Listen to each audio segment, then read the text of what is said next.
5 sur 7 matin se poursuit, je vous l'annonçais, nous allons parler à présent de crypto-monnaie. Oui, crypto-monnaie, qu'est-ce qu'il faut y comprendre? En quoi la crypto-monnaie constitue la monnaie du futur? On se pose la question, en quoi elle constitue une opportunité pour les pays d'Afrique? On se pose la question surtout par ces temps de coronavirus. On installe tout de suite mon invité, il a nom Marc Poncet, Samuel Abraham. Tout de suite.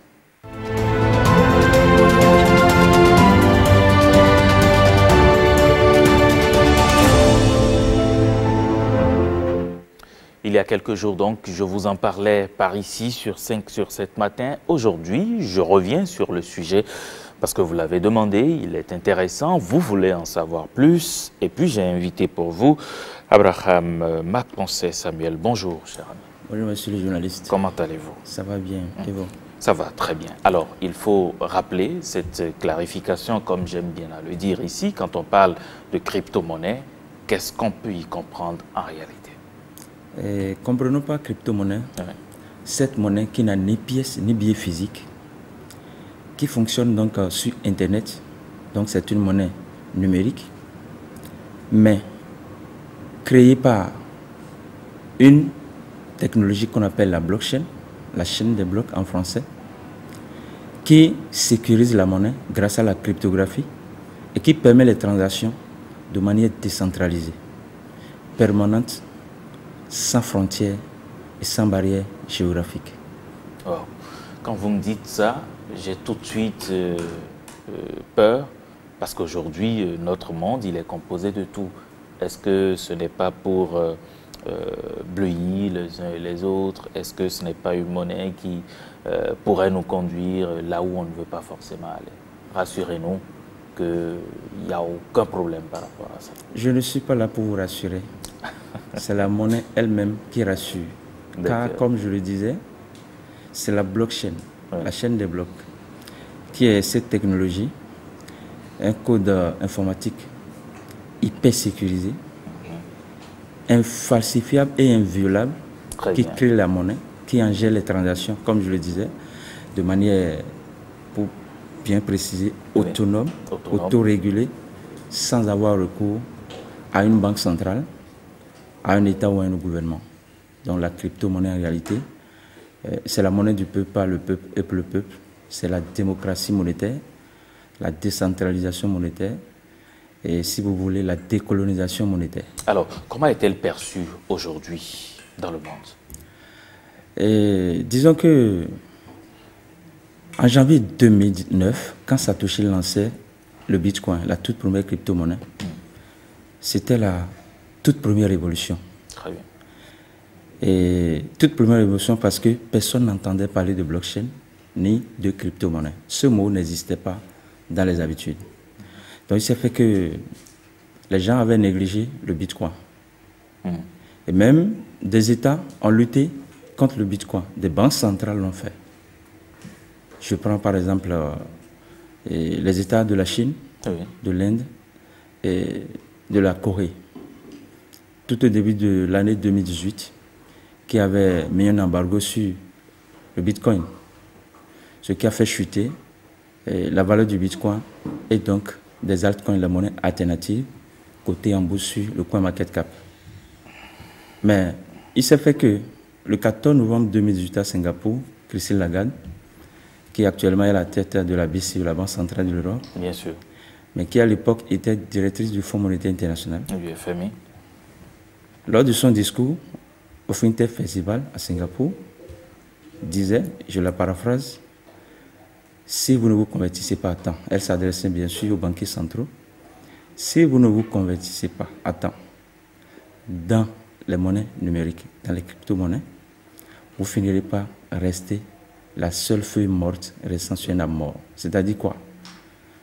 Comme elle-même l'a su bien dit, en citant Héraclite, le philosophe grec, très célèbre que vous connaissez, il dit, il n'y a de changement que le changement lui-même. C'est-à-dire que si la Banque centrale, les États, les gouvernements continuent de combattre la crypto-monnaie, ils courent à leur propre perte. Car avec ou sans eux, la crypto-monnaie existe et fonctionne. Alors, donc, Je peux vous dire qu'aujourd'hui, puisque Christine Lagarde leur a donné l'alerte, déjà en avril 2019, la France a dit oui aux crypto-monnaies. Et le 29 juin 2019, à Osaka, au Japon, lors de son sommet, le G20 a donné son aval pour les crypto-monnaies en disant, je cite, « Les crypto-monnaies ne portent pas préjudice à l'économie mondiale. Au contraire, elles la renforcent. » Donc aujourd'hui, vous voyez les banques centrales qui se jettent ça et là, et à travers le monde, dans le monde de la crypto-monnaie.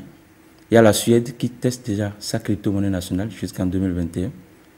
Il y a la Chine qui est en train, la France également qui est là. Il y a le Canada, l'Uruguay, plein de pays. Et même en Afrique, il y a le Rwanda qui fait déjà quelque chose, le Ghana, le Kenya. C'est pour vous dire quoi? Au départ, ce qu'on appelle les dirigeants de ce monde n'ont pas voulu parce que la crypto-monnaie, comme je viens de vous le dire, c'est la démocratie monétaire. Et quand on dit démocratie, c'est que sûrement, il y a la dictature quelque part. Donc bref, celui qui a créé Satoshi Nakamoto, qui a créé la crypto-monnaie, a perçu le système fiduciaire comme étant une dictature monétaire et il a démocratisé le système en le décentralisant et en le sécurisant puisque nous sommes sur Internet par la cryptographie. Donc bref, c'est quoi? Aujourd'hui, ceux qui ont peur de la crypto-monnaie, beaucoup n'ont plus peur. La belle preuve, beaucoup veulent que nous les conduisions là et ils demandent notre consultation, ce qu'on fait, et pour que le monde soit véritablement dans la liberté financière. Voilà. Alors, justement, vous parlez du monde, vous parlez de l'économie mondiale. Vous n'êtes pas sans savoir que depuis quelques mois de cela, l'économie mondiale tourne, selon les statistiques, au ralenti en raison justement de cette crise sanitaire de la Covid-19. Est-ce que nous sommes réellement en crise? Et la crise est là bien avant Covid-19. Mais Covid-19 est venu pour endiguer la plaie de cette crise. Comment? Vous savez, avec Covid-19, qu'est-ce qui vous fait dire ça? Quand vous observez, si déjà les vols sont cloués au sol, bien sûr, si déjà la diplomatie souffre, c'est-à-dire les relations interpays souffrent, et dans ce cas, on n'est pas capable de vendre comme cela se doit, ni d'acheter comme cela se doit. Évidemment. Vous ne voyez pas que le système court à sa perte, parce que quand vous faites les rangs à la banque aujourd'hui, vous voyez ce qui se passe.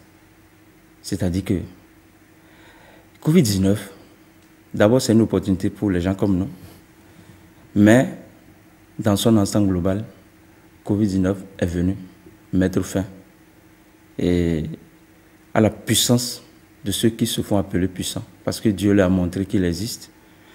Et l'autre chose, c'est que la France souffre aujourd'hui, les États-Unis souffrent. Regardez les États-Unis qui est à terre depuis cette crise. Et regardez également Boeing qui est en train de radier à peine, je dirais, 10%, près de 10% de son effectif global. Et vous voyez tout ce qui se fait comme hélicoptère monétaire où on veut aller au secours des banques commerciales qui sont asphyxiées. Et on veut aller au secours des entreprises d'État ou privées qui sont asphyxiées. Dans tous les cas, Covid-19, c'est un élément déclencheur de la crise et de la surcrise. Parce que moi, je parle de la surcrise. Pourquoi? On était en crise, personne ne le savait. Mais il a suffi que Covid-19 vienne pour nous dire alors, la crise est là. Et les signaux sont au rouge. Et rien n'est au jaune, rien n'est au vert. Tout est au rouge. Si les signaux sont au rouge et que pour vous, vous estimez que la crypto-monnaie vient comme, je dirais, la monnaie qui sauve l'Afrique, en réalité, comment l'expliquez-vous? Pourquoi vous l'affirmez? Et tout d'abord, la crypto-monnaie, comme je le disais, c'est une monnaie numérique. Donc, sans se déplacer, on peut faire les transactions. Très bien. Mais avec Covid-19, vous voyez que... On ne peut plus se déplacer, on ne peut plus non, d'abord, on avoir nous dit que moi, je n'ai pas ces preuves. Mais on nous dit que lorsque vous parlez de Covid-19, en réalité, le virus se transmet de main à main. Ça veut dire que les pièces et billets de banque, que ce soit l'euro, le dollar, le franc CFA, tout ce que nous avons, ces monnaies peuvent rendre malade. Parce qu'elles se transmettent de main à main. Et je rappelle en même temps que déjà le 21 mars 2020, la BCEAO a sorti un communiqué qui, au point 6, nous fait croire que désormais, elle va signer de partenariat avec les sociétés émettrices de monnaie numérique pour éviter les déplacements aux citoyens. Vous dites que ça vous fait croire? Oui. Ce n'est pas la réalité, c'est ça? Non, non, non, non. C'est ce qu'elle a dit. Mais ne sont pas encore dans la phase pratique. D'accord. Voilà pourquoi je dis que la BCEAO nous fait croire. Parce que pour le moment, nous sommes encore dans la théorie. Et comme c'est leur décision, je suis sûr qu'ils vont l'appliquer. Mais moi, je ne suis pas encore à cette étape. D'accord. Donc, qu'est-ce que je voulais dire? La crypto-monnaie est une monnaie numérique qui permet à toute personne de rester à distance, acheter comme vendeur, bien sûr, et de faire ses transactions sans se déplacer, sans intermédiaire, de manière permanente, 24 heures sur 24, parce qu'il n'y a pas quelque chose de dire les banques ont fermé, c'est le week-end, c'est les jours fériés, il n'y en a pas. Et l'autre chose, quand vous prenez les crypto-monnaies, vous allez constater que c'est une opportunité, d'abord pour chaque citoyen du monde et de l'Afrique. Pourquoi? Parce que leur valeur évolue de manière dynamique à travers le temps, comme celle d'une parcelle de terre. C'est des actifs donc numériques. Et si tout de suite, vous voyez le Bitcoin, qui en janvier 2009, au lancement, coûtait environ 2,2 francs CFA, c'est-à-dire 0,04 $, mais qui aujourd'hui coûte déjà, à l'heure où nous parlons, plus de 9 000 $, c'est-à-dire plus de 4 500 000 francs CFA. Donc, celui qui se convertit dans la crypto-monnaie fait travailler son argent comme celui qui fait travailler son argent à travers les parcelles de terre en les achetant moins cher.